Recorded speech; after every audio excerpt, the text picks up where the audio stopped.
Bonjour et bienvenue à tous et à toutes pour une nouvelle vidéo. Alors aujourd'hui, vidéo un peu spéciale parce que déjà ça fait 8 mois que j'ai pas fait de vidéo. Attention, ça commence à faire un peu et je m'en excuse. J'ai été un peu occupé, mais là je peux me recentrer sur mes vidéos et sur le projet que j'avais à la base, le projet initial que j'avais. Donc c'est très bien, je suis de retour et cette fois on va tenir sur la durée. Bon déjà, aujourd'hui on va s'écarter du thème de ma chaîne qui est le jeu vidéo, parce que j'ai une seconde passion aussi, c'est le cinéma. Alors aujourd'hui j'ai décidé de faire une petite critique sur Star Wars 8, parce que ça me tenait à cœur tout simplement, c'est une saga que j'adore, ça a bercé mon enfance, une partie de mon enfance en tout cas, donc je me devais, et je voulais en parler pour vous dire mon ressenti sur cet épisode 8. Hein. Alors c'est très très mitigé sur internet, j'ai envie de dire sur la toile, c'est très très mitigé, il y a du plus et du moins. Bon, attention, je préfère prévenir dès maintenant, en début de vidéo, avant que ça commence vraiment, ça va spoiler à mort. Je veux dire, je vais parler de vraiment tout le film, tout ce qui se passe dedans. Il n'y a pas de partie non spoiler ou quoi comme certaines, non, non. Moi là, je vais vraiment attaquer le spoil complet. Donc je préfère prévenir pour pas me faire détester dans les commentaires ou quoi. De suite. Voilà. Donc si t'as pas vu le film et que t'as pas envie de savoir ce qui se passe dedans, quitte de suite. Mets la croix rouge en haut, va-t'en. Tu vois, change de chaîne. C'est pas pour toi. Enfin, voilà, c'est pour pas t'embêter après, c'est pas c'est ton souci, hein. Après, voilà, tout ce qui va être évoqué dans cette vidéo n'est que mon avis, un avis de fan, évidemment, de la saga, tout simplement. Chacun a son avis, aussi mitigé qu'il soit, je pense, pour la communauté actuellement. Mais bon. Alors, Star Wars 8, The Last Jedi, reprend directement après les événements du 7. C'est-à-dire que ils ont retrouvé la trace de Luke Skywalker. Ils le retrouvent et ils ont besoin de lui pour aider la résistance. Comme d'habitude, Luke, il va évidemment pas du tout aider la résistance, comparé à ce qu'on peut croire. Car au début du film, vous savez, le 7 nous avait laissé sur cette scène. Alors maintenant, bon, pour moi c'est une scène un peu culte, je pense. Alors déjà, le Star Wars 7, faut l'évoquer maintenant, avant que je m'embrouille. J'avais beaucoup aimé. Contrairement à certains qui l'avaient totalement détesté, moi j'avais beaucoup aimé. Le seul petit défaut, c'est qu'il reprenait exactement la trame scénaristique du 4. Pour moi, c'était un gros défaut, c'est-à-dire que... comment expliquer ça? Ouais, il y a un nouvel ordre qui apparaît, c'était l'Empire à l'époque, je veux dire, voilà. Il y a un héros qui sort de nulle part, qui a été abandonné, qui vient sur le devant de la scène, il trouve des acolytes, ils détruisent l'étoile de la mort, et basta. Pour moi, c'était un copier-coller du 4, mais qui était quand même très bon. On retrouvait Han Solo, sa mort m'avait extrêmement choqué et déçu à l'époque. Enfin bref. Donc on va attaquer directement le 8. Alors le 8, alors au début évidemment, on reprend avec la scène, enfin la fameuse scène, où Rey tend le sabre à Luke Skywalker. Et au début du film, Luke a une réaction assez bizarre, assez inattendue. J'ai explosé de rire dans la salle parce que je pense que c'est pas que la scène m'a fait rire, c'est que c'est nerveux. Parce que ça fait 2 ans qu'on attend cette scène, et Luke il réagit d'une façon, mais certains peuvent même pas imaginer. Il prend le sabre que Rey lui tend, le jette derrière lui dans la falaise, et il se casse. Il se casse. Imaginez la scène, ça fait 2 ans qu'on attend cette scène, et le mec prend le sabre, le jette et s'en va. C'est juste inimaginable de voir ça. On se fout de ta gueule, mais littéralement. Ça fait 2 ans que t'attends cette scène. Après, il y a un petit côté humoristique. Bon, je le comprends, il est pas méchant. On continue après. Alors, Poe Dameron aussi dans ce Star Wars, j'ai beaucoup aimé. Alors, j'ai beaucoup aimé parce que ce Star Wars, faut savoir que je suis assez mitigé sur ce Star Wars 8 parce que je peux pas dire qu'il est excellent ni nul. Il est entre les deux parce que il y a des choses extrêmement bien dedans, mais des choses extrêmement nazes. J'ai du mal à expliquer en fait mon ressenti. Moi je trouvais que Poe Dameron dans le 7 avait été totalement survolé, ce qui était dommage. Dans le 8 là, alors là il est omniprésent. Il est tout le temps là, et dès le début du film d'ailleurs on nous montre qu'il est badass. C'est le meilleur pilote de la résistance, il casse des gueules, il détruit à lui tout seul presque un croiseur de l'Empire. Du Nouvel Ordre, pardon, excusez-moi. Je pense que ça va arriver souvent dans cette vidéo, mais bon, c'est pas grave, on passe. Enfin voilà, Poe est omniprésent. On retrouve aussi Finn, Leia, évidemment. Je rappelle que Carrie Fisher, qui interprétait Leia, est morte. Mais son personnage est resté en vie dans le film. Ça aussi, on va l'évoquer.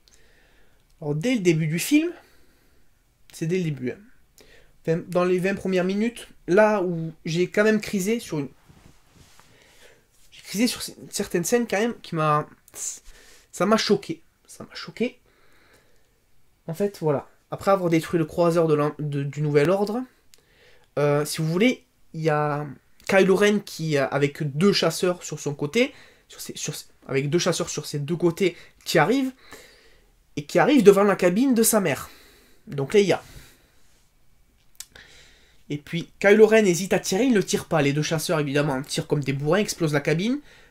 Leia et le général Akbar. Pour ceux qui ne se souviennent pas, je mettrai une photo. Je crois que c'est général Akbar, je sais pas, enfin bref. Akbar. Se font aspirer hors de la cabine, mais aspirer, t'as jamais vu ça, genre. Alien 4, je sais pas si certains s'en souviennent, quand le monstre se fait aspirer, bref, quand tu te fais aspirer dans l'espace, c'est violent. Leia et le général Akbar sont aspirés hors de leur cabine. Ils sont aspirés hors de la cabine, et là, il se passe une scène. J'aurais jamais cru voir ça dans un Star Wars. C'est, comment dire, c'est culotté, mais tellement culotté. C'est-à-dire que Leia s'envole dans l'espace, elle flotte, on la voit flotter. Là, j'ai réagi, je crois que j'étais le seul à réagir dans la salle, parce que... Et j'étais le seul encore, je pense, pas sonné, vous voyez, pour réagir. Et il y a eu une non-réaction de tout le monde dans la salle, c'est un truc fou. Et j'ai regardé la tête des gens. Et les gens, comme moi, ils étaient comme moi. Leia, enfin bref, elle était censée être morte, elle flottait dans l'espace. Corps inactif, elle était une espèce de congélation, si tu veux. Et puis là, une scène incroyable se passe. Avec la force, elle revient à bord du vaisseau. Leia, c'est pas un Jedi, qu'on se mette d'accord. En tout cas, il n'y a aucun signe qu'elle a peut-être été entraînée par Luke ou je ne sais quoi. Mais moi, j'en sais rien, tu vois. Enfin, bref, Leia remonte dans la cabine explosée. Enfin, elle vole. Elle vole jusqu'à la cabine explosée. Elle frappe. Elle tape limite à un hublot et on lui ouvre. Et elle reste dans le coma presque pendant toute la moitié du film, on va dire. Elle reste dans le coma avant de se réveiller. Mais ça, elle aurait dû mourir. Mais parce que moi, je me suis dit, comme l'actrice est morte, qu'elle se fasse aspirer hors de la cabine. Tu vois, bon, c'était une mort très rapide quand même. Hein. On la voit se faire aspirer avec Akbar à une vitesse de fou.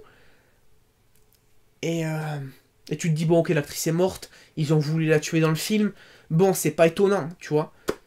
Mais la faire revenir en la faisant voler vers le vaisseau, là je m'attendais pas. Et vers la salle, je m'en souviens, je fais, hein? Quoi? Et il y en a plein qui faisaient les mêmes yeux de hibou que moi, tu vois. Mais c'est normal, comment tu fais réagir après cette scène-là? Après, évidemment, il y a Kylo Ren qui explose son casque à un moment. Je trouvais pas ça utile. Parce que, honnêtement, on va pas se mentir, il est mieux avec le casque. C'est dégueulasse de dire ça, mais je voyais pas l'intérêt de s'exciter d'exploser le casque. Ah oui, on voit enfin Snoke, le grand méchant, le nouvel empereur. En vrai, dans ce film. En chair et en os, je sais pas comment tu veux. Le chef Sith, en fait, on le voit. Et je voulais parler aussi des porgs. Vous savez, le truc dont on nous l'a rabâché pendant des semaines, la com et tout, les bandes annonces, on a vu des porgs, tu en vois là partout, des peluches, des pops, il y en avait à en chier partout, ça m'a saoulé, ça m'a gavé, clairement. Et en fait, dans ce film, pour moi, ça passe. Les porgs sont pas gênants, sont même mignons, ils sont là, c'est des espèces de... Vous savez, je crois que c'était les Ewoks, dans la forêt, dans le 6. C'est un peu ça, j'ai l'impression. Il y a des porgs un peu partout sur l'île, en fait. Avec Chewie, il y a une certaine relation avec les porgs, c'est-à-dire qu'ils s'incrustent dans le vaisseau, ils font leur nid partout, dans le Faucon Millenium, bon, ça c'est marrant à voir. Il y a une scène notamment où Chewbacca, il essaye de bouffer une espèce de porc, quoi, qu'il a cuit. Et tu vois les porcs, quoi, tu sais, avec des gros yeux qui le regardent. Enfin bref, c'est mignon, c'est des petites mascottes. Alors, ce que je trouvais marrant aussi, c'est que... Moi, je trouve ça marrant. Il y a peut-être certains qui n'ont pas aimé, je sais pas. Mais quand l'île est montrée en gros plan, en fait, euh, il y a tout le temps... On entend tout le temps un bruit de porc, de loin, avec un porc qui vole dans la zone, quoi. Bon, ça, c'était marrant, mais bon, c'était... Ce film est plus de scène humoristique qu'autre chose.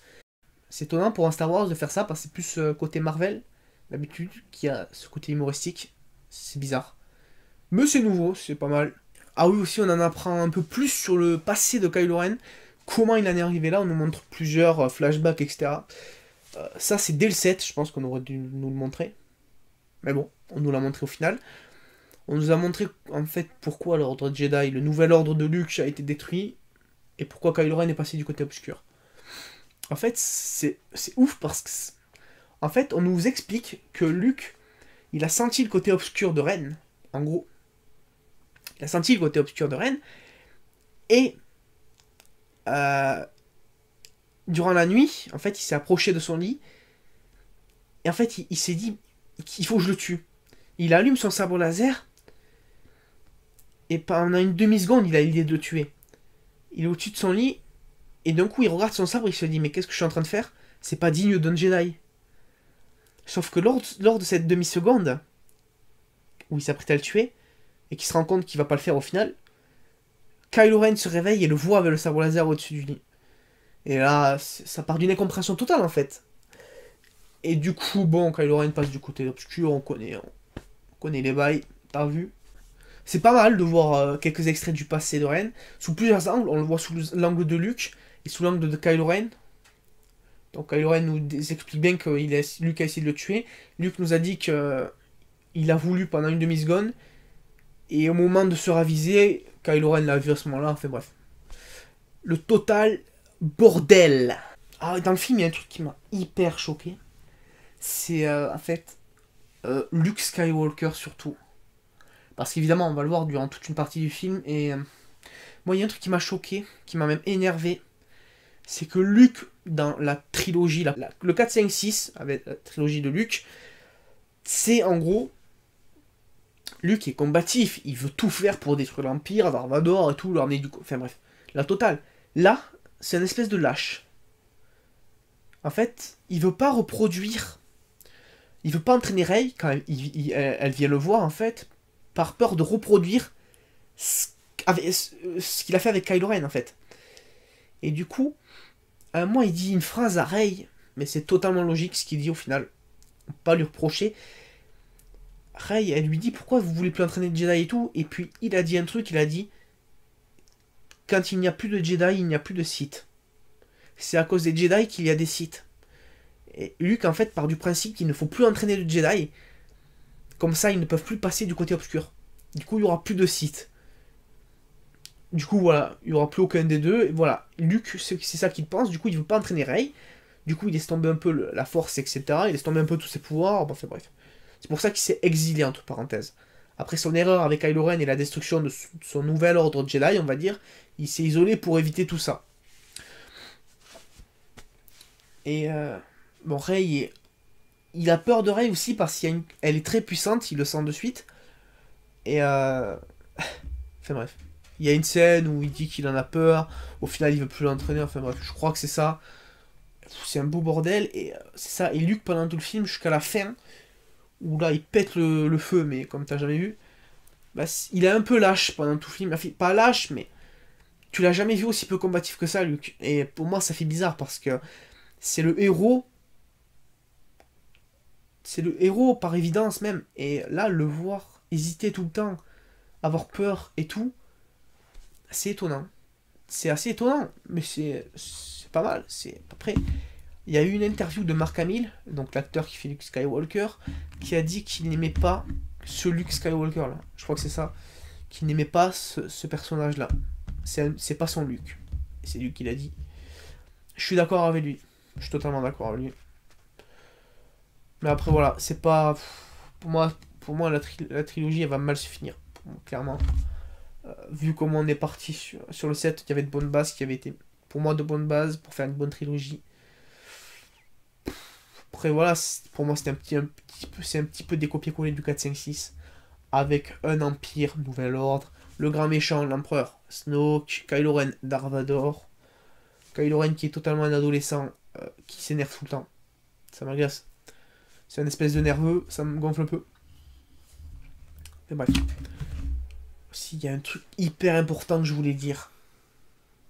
Yoda. Pour ceux qui n'ont pas vu le film et qui regardent quand même la vidéo, vont se dire pourquoi je dis Yoda. Il est mort dans le 5. Dans le 6. Le 6. Parce qu'il revient. Oui, Yoda revient. Alors là, comme les Porgs en fait, et comme J. Abrams, ils ont décidé de revenir aux sources et de plus utiliser d'effets spéciaux, c'est-à-dire que c'est des marionnettes. Les Porgs sont des marionnettes, on le voit clairement. Et puis Yoda, ils ont mis une marionnette, mais la marionnette d'origine du 5 et du 6 était mignonne. Ouais, était un peu... Ouais, elle était mignonne, voilà. C'était une marionnette qui était assez très très bien faite, je trouve. Là, ils ont mis une marionnette déjà un peu bouffie. Yoda, on dirait qu'il est un peu bouboule, ce qui est totalement bizarre. Ils le font apparaître dans des circonstances. Mais... il se met à... il apparaît déjà avec un filtre bleu autour pour montrer que c'est un spectre. Parce qu'il parle à Luke. Il parle à Luke, donc il apparaît. Et ce filtre bleu, je sais pas si je suis le seul à avoir trouvé ça, mais c'est pas beau. Ça donne un effet horrible, parce qu'en fait, il y a un effet noir derrière. Le côté vert de Yoda et bleu. Ça fait un mélange de couleurs. Pour moi, j'ai trouvé ça... on aurait dit un mauvais montage, en fait. On aurait dit un mauvais montage. C'est peut-être que mon avis. Vous allez peut-être me crier dessus, certains. C'est mon avis. On aurait dit un mauvais montage. Ça, j'ai pas aimé. Déjà, le retour de Yoda, c'est pas un bon plan. C'est pas un bon plan, je pense, parce qu'il est mort. C'est bon. On va pas la faire revenir 40 fois dans la saga, tu vois ce que je veux dire. Après, c'était sympa de le voir. C'est Yoda, je crois que c'est un de mes Jedi favoris. Je crois que c'est mon Jedi préféré, Yoda, avec Obi-Wan. Et bon, le voir apparaître, ça fait bizarre, mais par contre, alors, faut me dire un truc. C'est depuis quand il fait péter des éclairs du ciel. Parce qu'en fait, il y a une espèce de souche d'arbre avec je crois que c'est les livres... les premiers livres Jedi, en fait. Qui expliquent la religion de Jedi, enfin, les arts Jedi, si tu veux. C'est vraiment un espèce de petit temple, dans une souche d'arbre, avec les livres officiels, enfin, les premières éditions, en gros, de l'ordre Jedi. Et Luke veut le détruire. Yoda, il apparaît, enfin bref, il fait tout péter, il y a les éclairs partout, il fait tout péter. Yoda, il fait tout péter. Enfin bref, il parle, enfin. Un long discours se fait, mais ça fait plaisir de le revoir, mais pas forcément dans ces conditions. Ah oui, il y a un truc aussi dans le film. Parce que là, je suis en train de me rappeler de plein de trucs, parce que le film, je l'ai vu il y a 2-3 jours. Hein. Je suis en train de me rappeler de plein de trucs. Il y a une partie du film, en fait, qui se passe avec Finn et Rose, je crois. Ou Marie, je sais plus comment elle s'appelle. Je sais plus comment elle s'appelle, enfin bref. Une chinoise, je crois, sans être raciste. Et ils vont se balader, en fait, dans une pseudo-mission. Ça, quand je dis que le film est mitigé, c'est dans cette partie-là, par exemple. Ils partent dans une pseudo-mission pour, en fait, récupérer un espèce de pirate informatique, en gros. Pour réussir à désactiver quelque chose qu'il y a dans le vaisseau. En gros, je vous explique. Les films, c'est une grosse course-poursuite entre le Nouvel Ordre et la Résistance. En fait, c'est... la Résistance, au début du film, passe en hyperespace et ils se rendent compte que le Nouvel Ordre les a suivis. Ce qui est pas normal, parce qu'ils sont pas censés pouvoir se faire suivre en hyperespace. Durant le film, ils comprennent qu'en gros, le Nouvel Ordre, sur un de ses plus gros vaisseaux de sa flotte, a quelque chose qui permet de suivre, un appareil qui permet de suivre, en fait, même en passant en hyperespace, le vaisseau rebelle. Du coup, ils décident d'envoyer Finn et une chinoise sur une planète pour chercher un pirate informatique, pour rentrer dans le vaisseau du Nouvel Ordre, désactiver ce truc, et partir sans qu'on les repère, et se barrer avec le vaisseau de la Résistance. Sauf que toute cette partie-là, elle sert à rien. C'est-à-dire qu'on passe 40 minutes dans le film à suivre cette aventure-là, pour rien. Déjà, ils trouvent le pirate informatique d'une façon totalement bidon. Ça m'a limite écœuré. Là, pour vous dire, c'est la première fois que ça m'arrive. J'ai failli quitter la salle. J'ai dit, c'est du foutage de gueule, hein, c'est du foutage de gueule. Et quand j'ai vu... Attendez, quand je vais vous dire ce qui se passe après, c'est encore plus du foutage de gueule. C'est-à-dire que là, on a atteint un niveau de foutage, mais qui est tel... C'est même pas pensable de se dire ça, en fait. Ils trouvent... En gros, on leur donne une indication pour le pirate informatique. On lui dit qu'il a une fleur rose sur le col. Il se pointe, il le voit. Au final, il fout tellement le bordel dans un casino. Ça aussi, j'en ai pas parlé de ça. En gros, pour trouver ce pirate informatique, il faut aller sur une planète spéciale, avec un énorme casino et tout. Endroit qu'on n'a jamais vu dans les Star Wars, qui est très joli, je trouve. Et c'est une abondance de richesses, etc. Tous les milliardaires de la galaxie sont là. Et en gros, on leur dit que le pirate informatique qu'il leur faut, il a une fleur rose, je crois, un truc comme ça, sur le col. Ils le trouvent, au final ils se font arrêter parce qu'ils ont foutu du sbeul, je te résume, dans le casino, ils se font arrêter et ils se font jeter en prison. Et le pirate informatique, enfin, je me répète peut-être, mais le mec qui s'était venu chercher à la base, au final, ils vont pas le chercher. Et comme par hasard, ils se font enfermer dans une prison avec un mec qui est expert en piratage. Et le mec, il leur demande rien. Il leur dit, vous cherchez un pirate et tout. Ouais, je suis doué. Je suis doué de fou. Enfin bref, il les libère de prison, il les aide à s'échapper. Au final, ils arrivent dans le vaisseau du premier ordre, ce qui est génial. Ils arrivent devant le décrypteur. Et au final, ils se font choper.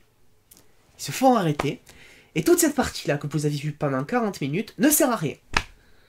Ils se font attraper devant l'objectif. Et ça sert à rien. Voilà. Et en gros, ils peuvent pas repasser en hyperespace parce que sinon, je vous l'ai dit précédemment, ils se font suivre. Et comme ils ont plus trop de carburant, ils peuvent pas faire 36 000 sauts en hyperespace. Sinon, ils vont tomber en panne. Voilà. C'est ça aussi la logique du film. Alors ce qui est très drôle, c'est quand même que toute cette partie ne sert à rien pendant 40 minutes. C'est ouf de voir ça. Ils arrivent devant l'objectif en fait, et ça échoue. Et dans le vaisseau rebelle, en fait, on apprend que la chef, elle avait un plan depuis le début. Que tout ça ne servait à rien, limite. Et on nous dit que en fait, les vaisseaux flottent à très basse allure pendant tout le film. Se poursuivent limite. En fait, restent hors de portée chacun, en fait. Mais ils se voient. Et en fait, on nous apprend que tout ça, pendant 40 minutes, ça servait à rien. Et que juste à côté du vaisseau, il y a une planète rebelle. Et qu'ils avaient prévu d'évacuer sur cette planète, quoi qu'il arrivait, d'abandonner le gros vaisseau. On nous dit ça au bout de pas mal de temps. Donc toute la partie avec Finn, et en fait, je pense que le réalisateur a voulu faire une pseudo-relation entre ces deux-là. Pour moi qui est foireuse, mais au plus haut point, t'as jamais vu ça. Et puis vers la fin aussi, on nous remonte cette relation-là, qui ont les deux. Et Finn, à un moment donné, je crois, c'est vers la dernière base rebelle. Ils sont plus que 100 rebelles, quoi.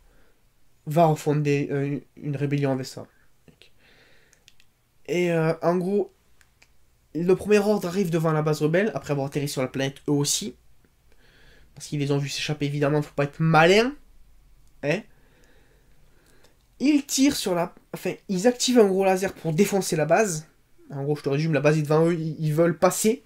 Ils veulent ouvrir la grande porte, du coup, ils ont un gros canon. C'est-à-dire que ça aussi, c'est un nouveau décor qu'on voit, c'est une planète très blanche, comme haute, un peu, avec des trucs, avec de la poussière rouge, au fait, je sais pas quoi, du sel. C'est très beau. Visuellement, c'est magnifique. Tout le film, de toute façon, est magnifique. Je veux dire, tu prends n'importe quel film, maintenant, c'est beau. Si c'est dégueulasse, c'est que c'est pas normal. Je veux dire, avec les effets qu'on a, avec les technologies qu'on a maintenant, c'est pas normal si ton film est dégueulasse. C'est que c'est toi qui as fait de la merde. Clairement. Et puis, en fait, ils sont une lignée de rebelles avec des vaisseaux devant. Et Finn a décidé, pour pas qu'ils pénètrent dans la base rebelle, de foncer dans la machine. Et de se faire exploser avec. Et quand je l'ai vu foncer dans la machine du premier ordre, je me suis dit, ils vont le faire. Ils vont tuer Finn. Ils vont tuer Finn. Ils vont tuer Finn. Et évidemment, là, il y a la chinoise qui arrive, elle pousse son vaisseau. Et elle écarte Finn. Et jusqu'au dernier instant, j'ai vraiment cru qu'ils allaient tuer Finn. Ah oui, après, pendant tout le film, en fait, on assiste à... Voilà, aussi à Rey qui veut ramener Kylo Ren du côté de la Force. Rey et Kylo Ren, en gros, ils ont une espèce de connexion à distance, déjà qui leur permet de communiquer. Et Rey essaie de ramener Kylo Ren vers du côté clair de la Force. Mais en fait, c'est un piège. C'est Snoke qui les a mis en connexion mentale et qui a attiré Rey vers son vaisseau. Parce que Rey a prévu de ramener Kylo Ren du côté de la Force, du coup, elle a été sur le vaisseau de Kylo Ren et de Snoke. Donc, ça aussi c'est très important, elle arrive devant Snoke et tout, Snoke il lui explique que c'était un piège, évidemment on s'y attendait pas du tout, Et là, il se passe quelque chose que j'ai pas vu arriver. Mais pas du tout, j'aurais pu imaginer ce qui va se passer actuellement. Ce que je vais vous dire là, j'aurais jamais pu croire que ça allait se passer au deuxième épisode d'une trilogie. Snoke, le grand méchant, le nouvel empereur, qui est balèze, qui maîtrise la force comme t'as jamais vu. On nous le présente comme quelqu'un de hyper balèze, c'est-à-dire que Rey, il la pousse, mais avec un doigt. Il la jette partout avec un doigt. Enfin bref, il fait des trucs de fou juste avec sa main. Et en restant assis. On nous présente comme quelqu'un d'assez balèze et d'assez imposant. Mais ils arrivent quand même à le tuer. Vous m'avez bien entendu, Snoke meurt dès le 8. Je vous rappelle quand même qu'il reste un épisode dans la trilogie. Et que Kylo Ren est balancé entre le côté clair et le côté obscur de la Force. C'est quand même assez tendu, je l'avoue, d'imaginer, parce que Snoke meurt, mais d'une façon, en fait, tu t'y attends. Tu t'y attends, et ça c'est dommage. Tu le vois venir, tu sais que ça va arriver, quand tu vois la scène. C'est une scène qui dure 30 secondes, à tout péter. L'instant où il meurt, ça dure 30 secondes, vraiment. Et tu t'y attends, à partir du moment où la scène commence. Tu te dis... Comme Finn, en fait. Tu te dis, mais non, ils vont pas oser. Sauf que lui, ils le font, ils le dézinguent, ils le découpent en deux, carrément.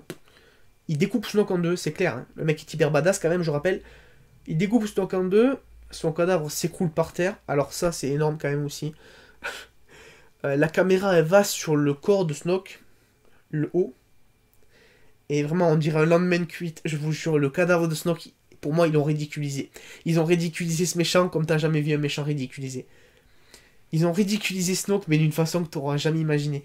En fait, le haut de son corps tombe, et d'un méchant badass, on dirait un clown. Parce que il tombe par terre, et on dirait un lendemain de cuite, en fait. Parce que j'en rigole dès que j'y repense à cette scène. Parce que, il faut que je vous dise, mais... en fait, dans cette scène, Snoke est comme ça. Je peux pas vous l'imiter. Il est par terre, avec la langue qui sort. Comme ça, par terre. Le grand méchant, quand même, de la trilogie. Et pour moi, ils lui ont foutu la honte intersidérale. C'est-à-dire qu'il a été ridiculisé, ce méchant, il a été tué. Ce méchant, il a été tué comme ça. Et ça, c'est un truc de fou. Ça n'a jamais été fait dans une trilogie. Ça veut dire que maintenant, à partir du moment où Snoke meurt, en fait, tu te dis que il reste plus que Kylo Ren comme méchant de la trilogie. Kylo Ren, je rappelle quand même, bon, il est considéré comme les trois quarts des personnes déjà comme le méchant principal, donc ça change rien pour certains. Mais c'est quand même un gamin capricieux, qui est assez nerveux, assez imprévisible, qui va être le boss final. Sachant que le mec, il est balancé plus du côté de la force que du côté obscur, presque. Donc, tu te demandes comment J.J. Abrams, il va récupérer ça. Parce que je me pose une question aussi, parce que faut savoir que J.J. Abrams a réalisé le 7 et va réaliser le 9. Mais le 8, c'est pas lui qui l'a fait. C'est rien, je sais même plus qui c'est qui l'a fait. Et j'ai l'impression que ce réalisateur-là, il a pris tout ce qu'il avait fait. Vraiment. J.J. Abrams, il t'a tapé tout ça, il t'a découpé tout ça. Il rend J.J. Abrams pour le 9 et il lui dit démerde-toi. J'ai récupéré ta merde, je te rends la mienne. On dirait une bataille de chimpanzés, sans déconner. Et ils sont en train de foutre cette trilogie en l'air pour moi. Avec tout ce que je vous ai dit là, c'est un truc de fou, c'est du jamais vu. Snoke, je m'y attendais vraiment pas. Je me suis dit, putain, mais vous l'avez fait les gars, mais c'est... Vraiment, j'aurais jamais pensé. Et puis à la fin aussi, puis à la fin du film, tout à la fin, il y a une mort. Alors celle-là, je l'ai pas vu venir aussi. La moitié des morts dans ce film, je les ai pas vu venir. Je vais vous dire clairement qui est mort à la fin, c'est Luke Skywalker. Luke meurt clairement dans la dernière scène, je crois. Parce que de sa planète à lui, de son île, il fait un hologramme, en fait, on croit que c'est lui. Il fait un hologramme sur la planète rebelle, de lui-même, et combat Kylo Ren. Sauf qu'évidemment, les rebelles ont le temps de fuir, Kylo Ren comprend que c'est un hologramme, et à ce moment-là, il pète un câble, il s'énerve. Et de son île, Luke meurt. Tellement ça lui a demandé d'énergie, en fait, de faire cette espèce de faux hologramme de lui, à travers l'espace. Il meurt, il s'écroule. Enfin, il s'écroule pas, non. Comme Obi-Wan, vous savez, quand, en fait, il reste que sa cape, et lui, il disparaît. Il n'y a pas son corps. Exactement pareil, il disparaît. Dans un coucher de soleil ou un lever de soleil, je sais plus du tout. Honnêtement, c'est un détail pour moi. Il meurt. Ça fait que le dernier Jedi du titre, c'est Rey. Rey, c'est le dernier Jedi. Et aussi, il y a une conversation à un moment, mais ça c'est un peu bidon, c'est... Rey, on sait pas qui sont ses parents, et à moi, Kylo Ren lui dit, je sais qui c'est. En fait, c'est deux éboueurs, deux voleurs de l'espace. Ils t'ont abandonné parce qu'ils voulaient pas s'occuper de toi, enfin bref. Ça, je pense pas que ce soit vrai, c'est un peu bidon, mais ça on le saura dans le 9, je pense. Et la mort de Luke, enfin... Vous vous rendez compte quand même que Han Solo est mort dans le 7, Luke est mort dans le 8. Les acteurs sont encore vivants. Carrie Fisher, c'est la seule qui est morte. Mais elle n'est pas morte dans le 8. Leia est vivante. Ça veut dire qu'elle va être dans le 9, Leia. C'est la seule... Entre Han Solo, Luke et Leia, Leia c'est la seule qui est morte, c'est la seule qui est encore vivante dans la série. C'est totalement con, on est d'accord. Tu pouvais pas tuer Leia dès le début, là où on s'y attendait tous, au lieu de la faire revenir dans le vaisseau en volant. Sans déconner. Et faire rester Luke? Non. Au lieu de la faire ressusciter elle, presque, quoi. Je trouve ça un peu abusé. Et j'ai l'impression qu'ils font du tri, en fait, dans cette trilogie. C'est-à-dire que le 7, c'était du fanservice, qu'on soit d'accord. À fond, à 100%. Mais là, ils sont en train de trier tous les vieux personnages, en fait, ils sont en train de les tuer un par un. Han Solo, ça dégage. Luke, ça dégage. Toi, Leia, je pense qu'elle va crever dans le 9. Qu'on soit clair. À la fin du 8, tous les rebelles sont morts. Tous les vaisseaux rebelles ont explosé. Il reste 10 rebelles. Et t'as le premier ordre en face. Avec Kylo Ren et tout. Et tous les généraux. Ça veut dire que dans le 9, ils vont devoir recréer une résistance et une rébellion à partir de 10 mecs. Là, honnêtement, je veux voir comment vous allez faire, les mecs, parce que pour moi, c'est... Je suis réalisateur, j'ai ça, laisse tomber. Je pense que je me tire une balle. Quand Snoke meurt aussi, ce qui est dommage, c'est qu'en fait, on n'a rien appris sur lui. On sait pas qui c'est. On sait pas pourquoi il était là. On sait juste que c'était le big méchant, qu'il est mort comme une merde, qu'il a été limite humilié en montrant une gueule pas possible à la fin. Et moi je trouve que c'est dommage. Ils ont totalement humilié le personnage, parce qu'on sait même pas qu'est-ce qu'il fait là. On sait même pas qui c'est. Qu'est-ce qu'on en a à foutre qui meurt? Pour moi, Kylo Ren, c'était le méchant de base depuis le début. Un petit gamin capricieux. Voilà ce que c'est. Je vais peut-être me mettre des fanados, mais... Après, certains vont me parler de Vador, mais Vador est à des milliards d'années-lumière de lui. C'est pas pareil, c'est pas le même affaire. Bref. Bon. Ce film, on peut être que mitigé, vraiment. Et je comprends pourquoi ça va être un des plus détestés par les fans. Parce que quand on voit le résultat, ça fait 2 ans qu'on attend ça quand même. Faut se dire que nous, en tant que fans, on nous a laissé sur une fin qui était ouf, je pense au 7, le retour de Luke, et on nous laisse sur un truc, au final, Luke qui meurt. Et Luke qui meurt, quoi. Je sais pas si certains se rendent compte. C'est Luke qui meurt. Alors, je comprends pourquoi la communauté, elle est partagée. Il y en a qui ont adoré ce film, qui ont dit que c'était le meilleur que l'Empire contre-attaque. Je suis désolé, non. Je suis désolé, non. On peut pas dire qu'il est bon, ce film. Je suis désolé. Pour moi, c'est un mauvais Star Wars. C'est un mauvais Star Wars. C'est n'importe quoi. C'est une blague à certains moments. Tu te dis, comment ça peut arriver? Comment ça peut arriver? Ça veut dire que, je pense que c'est ça. Les réalisateurs se balancent de la... J. Abrams a fait son truc. Le réalisateur qui a récupéré ce qu'a fait J. Abrams a dit, j'en veux pas de ta merde, je fais la mienne et je te la rends. Et J. Abrams, surtout avec une tâche encore plus compliquée, je pense, que le 7 à faire. je pense qu'il se retrouve... J.J. Abrams, je pense qu'il se retrouve avec une tâche plus compliquée avec le 9 qu'avec le 7. C'est-à-dire qu'avec le 7, il devait relancer une série. Là, pour moi, il doit refaire presque l'identique. Parce que il avait prévu des personnages que le réalisateur d'avant, il les a tous tués. Il a tué tous les résistants. Moi, je vous le dis, il n'y a plus que 10 résistants de vivants, vraiment. Après, je comprends pourquoi la communauté est mitigée, qu'on déteste ce film ou quoi, certes. Moi, je suis pas fan, je vous le dis. À la trilogie avec Luke et Darth Vader et Han Solo, ça restera ma préférée, je pense. La prélogie est pas mal, mais bon, on va pas en faire des caisses non plus. Je peux être en désaccord avec moi-même, parce que ce film, j'ai envie de l'aimer, mais j'ai envie de le détester à la fois. Parce qu'il se passe des trucs, c'est des bonnes idées de tuer bon Snoke, pourquoi pas. Mais, par exemple, il y a des retours de Yoda. Ça me fait plaisir de voir Yoda, mais je suis pas sûr que c'était obligé de le faire revenir, tu vois. Et puis Luke, ils te le font passer, en fait, pas comme un maître Jedi, mais ils le font limite revenir dans la peau d'un apprenti, en fait, en faisant réapparaître Yoda. Je trouve ça limite insultant pour quelqu'un qui a détruit un empire. Pour moi, en fait. C'est mon avis, je vous le dis, tout le monde a son propre avis.